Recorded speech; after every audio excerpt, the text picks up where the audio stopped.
Je me suis pas présenté, je suis le maître Gaucho Fofana, président du comité de jumelage de Bamako.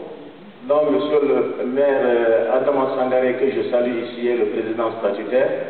Et c'est à ce titre-là que j'ai eu l'honneur de présider le comité de pilotage.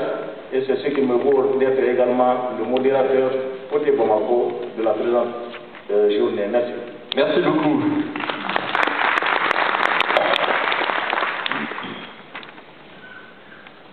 Messieurs les maires, monsieur le gouverneur, chers amis, bonjour. Je suis très heureux d'être ici ce matin et j'ai beaucoup de chance parce qu'il se trouve qu'aujourd'hui, les principaux ambassadeurs en poste à Bamako sont invités par les autorités maliennes dans le Nord, qui sont à Kidal, et c'est une très heureuse nouvelle. C'est le signe de la réconciliation dans le Nord et voilà, c'est formidable d'avoir nos ambassadeurs présents à Kidal et ça permet au conseiller culturel français d'être ici parmi nous. Je souhaiterais également vous dire qu'il y a quelques mois, en décembre, se sont tenues, vous vous en souvenez, les deuxièmes assises de la coopération décentralisée entre la France et le Mali. Et nous avons aujourd'hui, je crois, avec l'exercice qui nous réunit, à la fois un concentré et une prolongation tout à fait remarquable de cet exercice qui était plus général il y a quelques mois.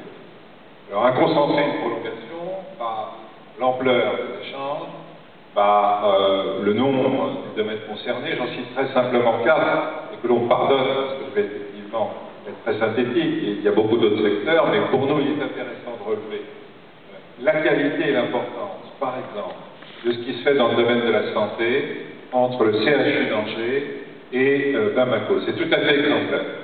D'abord par la qualité des hommes concernés. Tout à fait remarquable parce que c'est un partenariat de très haut niveau, d'une grande exigence, qui touche la santé, mais aussi presque l'enseignement supérieur. Et donc, bravo au CHU d'Angers, à son implication, au dévouement des éminents médecins et enseignants qui viennent régulièrement à Bamako.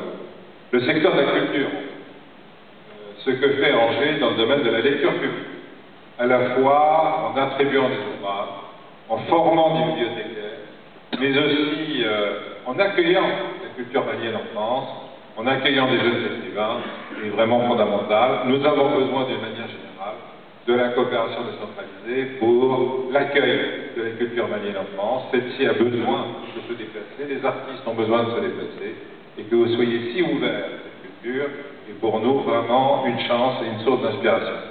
Je citerai ensuite les échanges sportifs et ce que vous faites pour la rénovation d'un certain nombre d'équipements sportifs à Bamako. Nous ne sommes pas très bien armés au service culturel pour aider et appuyer les échanges sportifs. Donc là aussi, vous avez un rôle décisif. Et je terminerai, même si je ne suis pas exhaustif, par ce qui a déjà été mentionné mais qui est essentiel, c'est-à-dire les infrastructures, l'eau, le traitement des ordures. Monsieur le maire du district a insisté légitimement sur ce point. L'Agence française de développement intervient beaucoup dans ce sens, mais ces efforts ne suffisent pas. Il y a ce partenariat entre vous et avec l'Agence française de développement est vraiment essentiel. Et puis simplement, puisque je me trouve en ce moment même avec beaucoup de monde à la maison du partenariat, j'aimerais dire que nous sommes très heureux d'ouvrir, et ça tombe très bien, mais c'était un peu voulu aussi. À l'occasion du cinquantenaire de l'indépendance du Mali, nous nous trouvons presque à la veille de l'ouverture de 2 alliances franco-maliennes à Mopti,